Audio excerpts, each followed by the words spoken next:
ආයුබෝවන් දුවේ පුතේ අපි බලමු මොනවද කරණි කියලා හඳුන්වන්නේ කියලා. කරණි කියන්නේ පූර්ණ වර්ගයක් නොවන සංඛ්‍යාවක වර්ගමූලය අපි හඳුන්වනවා කරණි කියලා. දැන් බලන්න අපි කලින් ඉගෙනුවා පූර්ණ වර්ගයක් වෙනවා නම් කිසියම් පූර්ණ වර්ග වෙන සංඛ්‍යාවක වර්ගමූලය හැමතිස්සෙම නිකිලයක් කියලා. දැන් උදාහරණයක් විදියට ගත්තොත් 1.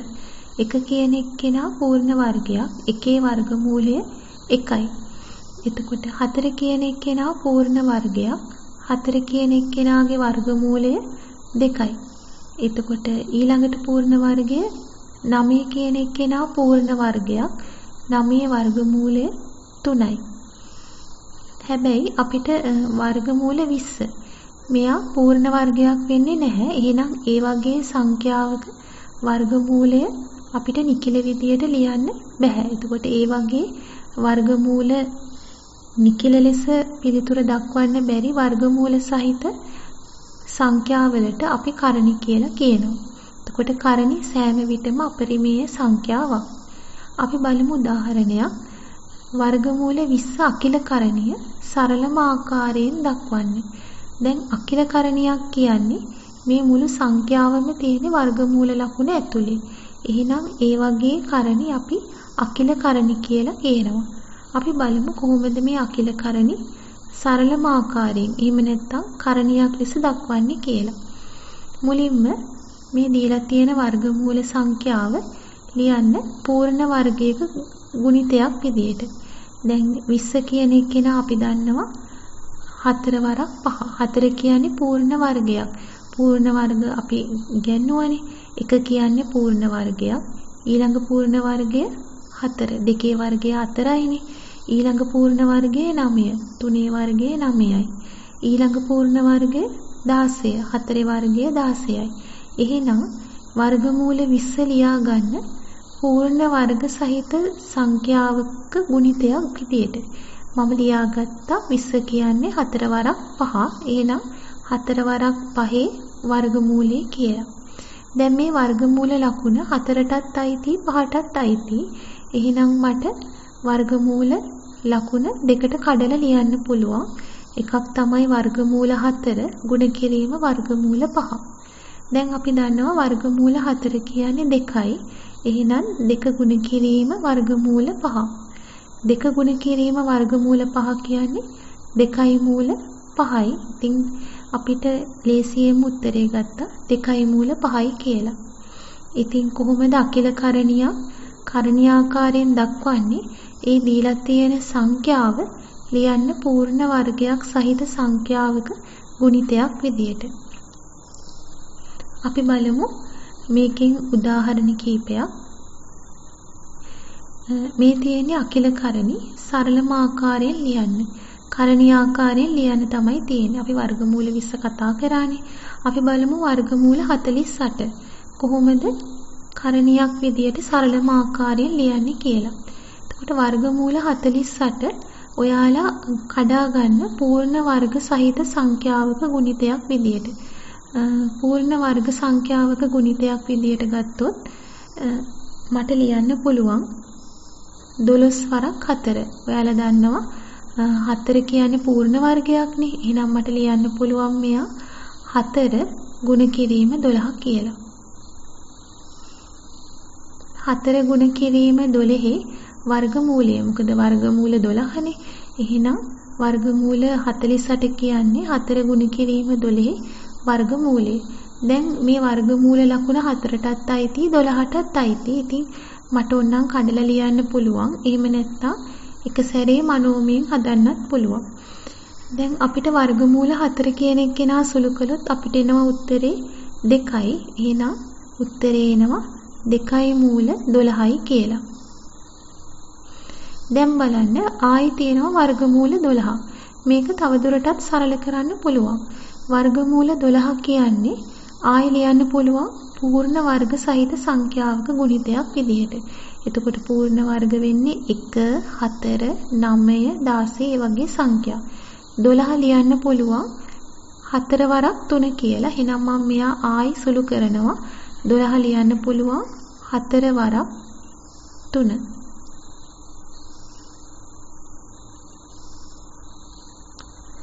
එයාගේ වර්ගමූලය. දැන් අපිට ආයි වර්ගමූල 4 උත්තරේ ගන්න පුළුවන්. ඔයාලා දන්නවා වර්ගමූල 4 උත්තරේ 2යි. එහෙනම් මම මේ තියෙන්නේ මේ 2 කියන්නේ මෙතන තියෙන 2. වර්ගමූල 4ට අපිට එන උත්තරේ 2යි. එහෙනම් එයා මම වර්ගමූල ලකුණින් එළියට ගන්නවා. වර්ගමූල ලකුණින් එළියට ගන්නකොට වර්ගමූලය ඇතුලේ තියෙන සංඛ්‍යාවේ වර්ගමූලය ගන්න. එතකොට 4 කියන එක්කෙනා ඉන්නේ මූල ලකුණ ඇතුලේනේ. එහෙනම් එයා එළියට එද්දි එයා වර්ගමූලයක් බවට පත් වෙනවා. එතකොට 4 වර්ගමූලය 2යි. එහෙනම් මෙයා එළියට එද්දි 2 බවට පත් වෙනවා. ගුණ කිරීම මූල 3. දැන් දෙවරක් 2 4යි. එහෙනම් අපිට උත්තරේ එනවා 4යි මූල 3යි කියලා. දැන් බලන්න වර්ගමූල 48. එතකොට සරලම ආකාරයෙන් ලියුවා. ඒ කියන්නේ කරණියක් විදියට සරලම ආකාරයෙන් ලියලා තියෙන්නේ. ඉතින් ළමයෙකුට බලන්න මෙතන පියවර දෙකකට දෙසරයකට මම වර්ගමූල ලකුණින් එළියට ගත්ත සංඛ්‍යාව. මෙතන 48 ලිව්වා 4 වරක් 12 කියලා. 4 වර්ගමූල ලකුණින් එළියට ගත්තා. එතකොට එයාගේ වර්ගමූලය වෙනවා 4 වර්ගමූලය 2යිනේ. එහෙනම් 2යි මූල 12යි කියලා ලිව්වා. ඊළඟට මූල 12 ආයෙමත් සරල කරා 4 වරක් 3 කියලා. ආයෙමත් 4 කියන එක්කෙනාගේ වර්ගමූලය 2යි. එතකොට මේ ඉදිරියෙන් තියෙන දෙකත් එක්ක ගුණ කරන්න ඕනේ. එතකොට දෙවරක් 2 4යි. උත්තරේ එනවා 4යි මූල 3යි කියලා. දැන් ළමයෙකුට මේ උත්තරේම කෙටි ක්‍රමයකට ගන්නත් පුළුවන්. 48 කියන්නේ අපි දන්නවා 16 වරක් 3. එතකොට 16 කියන්නේ පූර්ණ වර්ගයක්නේ. එහෙනම් පූර්ණ වර්ග සහිත සංඛ්‍යාවක ගුණිතයක් විදිහට ලියා ගනිමු. 48 කියන්නේ 16 වරක් 3. 16 කියන්නේ පූර්ණ වර්ගයක්. මම ලියාගත්ත 16 වරක් 3. දැන් 16 වර්ගමූලය මේ 16 කියන සංඛ්‍යාව වර්ගමූල ලකුණින් එළියට එද්දි එයාගේ වර්ගමූලය ගන්න. 16 වර්ගමූලය 4යි. එහෙනම් අපිට එක සැරේ උත්තරේ එනවා 4යි මූල 3යි කියලා. දැන් බලන්න ළමයෙකුට කල්පනා උනේ නැත්තම් වර්ගමූල 48 ලියන්න පුළුවන් 16 වරක් 3 වර්ගමූලය කියලා. ඒ ළමයාට මේ විදිහට දිග ක්‍රමයට හදලත් අන්තිමට උත්තරේ ගන්න පුළුවන්. එහෙම නැත්තම් මේ විදිහට කෙටි ක්‍රමයට හදලා උත්තරේ ගන්නත් පුළුවන්. හැබැයි ඔයාලා කොහොම උත්තරේ ගත්තත් අන්තිමට එන උත්තර දෙක හැමතිස්සෙම සමාන වෙන්න ඕනේ. ඊළඟට අපි බලමු තව උදාහරණයක්. වර්ගමූල 72.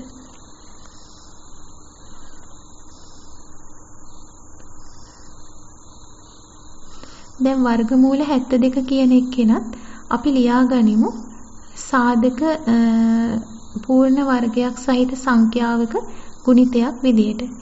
ඉතින් මට ලියන්න පුළුවන් වර්ගමූල 72 කියන්නේ 9 වරක් 8 72යිනේ. 9 කියන්නේ පූර්ණ වර්ගයක්. මම ලියනවා 9 වරක් 8 කියලා. 9 වරක් 8 වර්ගමූලය. හරි. දැන් 9 කියන එක්කෙනා වර්ගමූල ලකුණින් එළියට ගනිමු. එතකොට මෙයා වර්ගමූල ලකුණින් එළියට එද්දි 9 කියන එක්කෙනාගේ වර්ගමූලය ගන්න. එතකොට 9 කියන එක්කෙනා වර්ගමූල ලකුණින් එළියට එනකොට එයාගේ වර්ගමූලය 9 වර්ගමූලය 3යි. ඉතින් මම ලියනවා 3යි මූල 8යි කියලා. දැන් බලන්න මූල 8 තවදුරටත් අපිට සරල කරන්න පුළුවන්. 8 ලියන්න පුළුවන් තවදුරටත් 4 වරක් 2 කියලා. මොකද 4 කියන්නේ පූර්ණ වර්ගයක්නේ. එහෙනම් මම ලියනවා 8 කියන එක්කෙනා 4 වරක් 2 කියලා.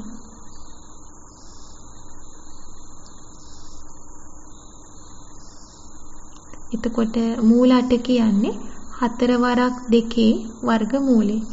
දැන් 4 කියන එක්කෙනා තියෙන මූල ලකුණ ඇතුලේ එයා මූල ලකුණින් එළියට එද්දි එයාගේ වර්ගමූලය ගන්න. එතකොට මේ ඉදිරියෙන් ඉන්න 3 හැමම ලියන්න.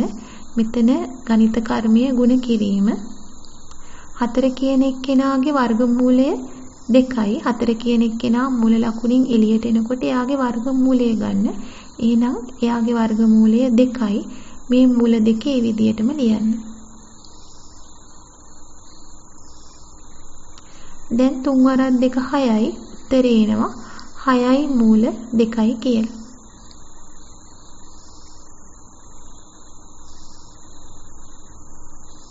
එහෙනම් අපිට අන්තිම උත්තරේ එනවා 6යි මූල 2යි කියලා.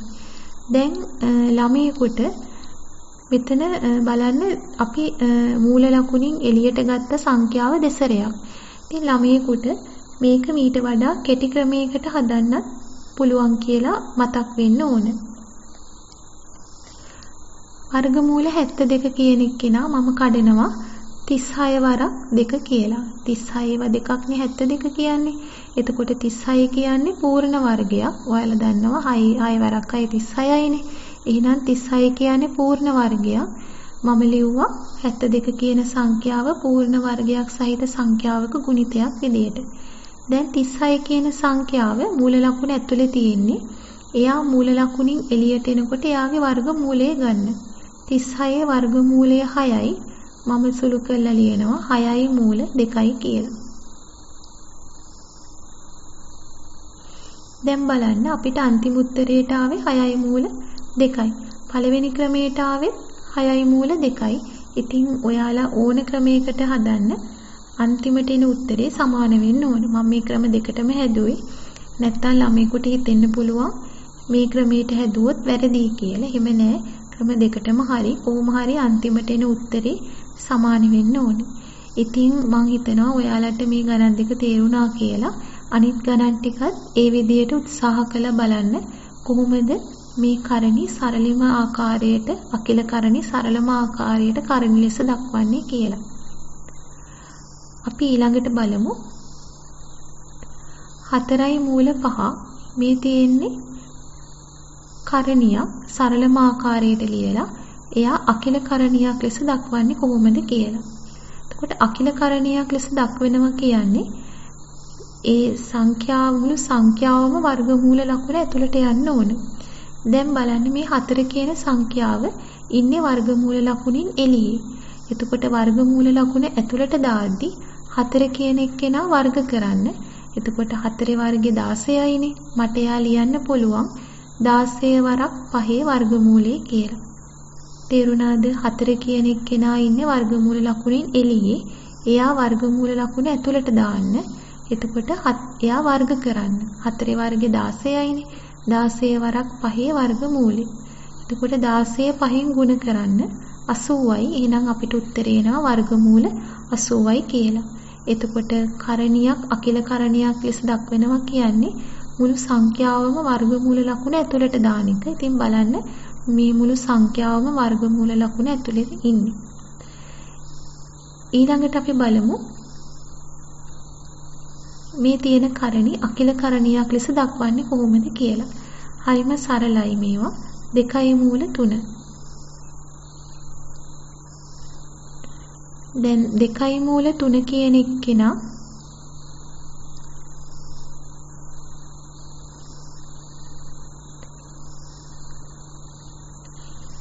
මේ තියෙන්නේ කරණියක් 2යි මූල 3.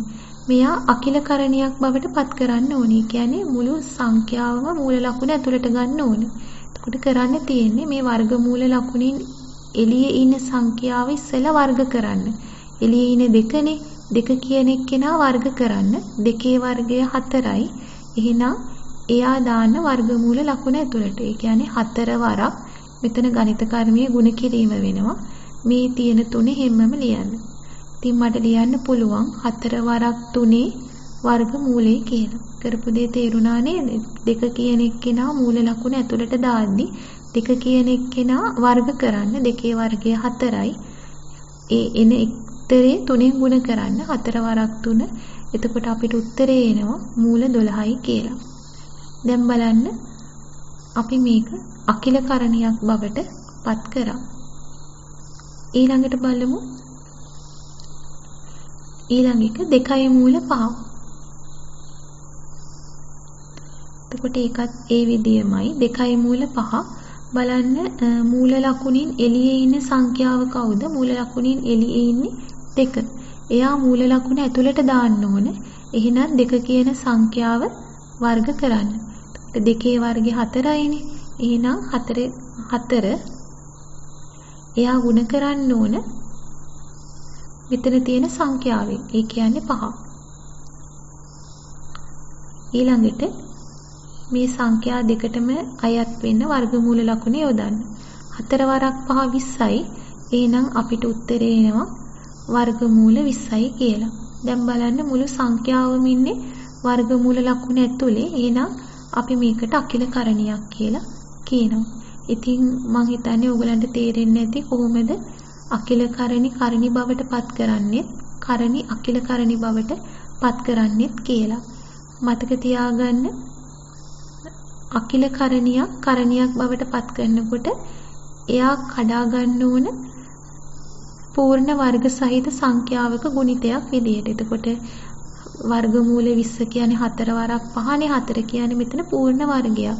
පූර්ණ වර්ග සහිත සංඛ්‍යා මොනවද? 1 4 9 16 25 ඒ විදියට. එතකොට වර්ගමූල 20 කියන්නේ 4 වරක් 5. 4 කියන්නේ පූර්ණ වර්ගයක් නේ. එහෙනම් 4 වරක් 5ක් කියලා ලිව්වා. ඊළඟට මේ මූල ලකුණ ඇතුලේ තියෙන සංඛ්‍යාව මූල ලකුණින් එළියට ගන්න. එතකොට එයාගේ වර්ගමූලය එනවා. 4 වර්ගමූලය 2යි. එහෙනම් මම ලියනවා 2 මූල 5යි කියලා. ඊළඟට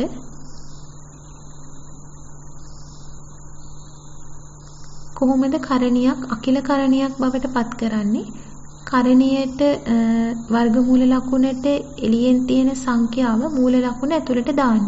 එතකොට මූල ලකුණෙන් එළියේ තියෙන සංඛ්‍යාව වර්ග කරන්න. එතකොට 4 වර්ගය 16යි. ඒන උත්තරේ වර්ගමූල ලකුණ ඇතුලේ තියෙන සංඛ්‍යාවෙන් ගුණ කරන්න. එනවා වර්ගමූල 80යි කියලා. ඉතින් මම හිතන්නේ ඔයගලන්ට තේරෙන්නේ නැති කොහොමද අකිල කරණි බවට පත් කරන්නේ, කරණි අකිල කරණි බවට පත් කරන්නේ කියලා. ස්තුතියි.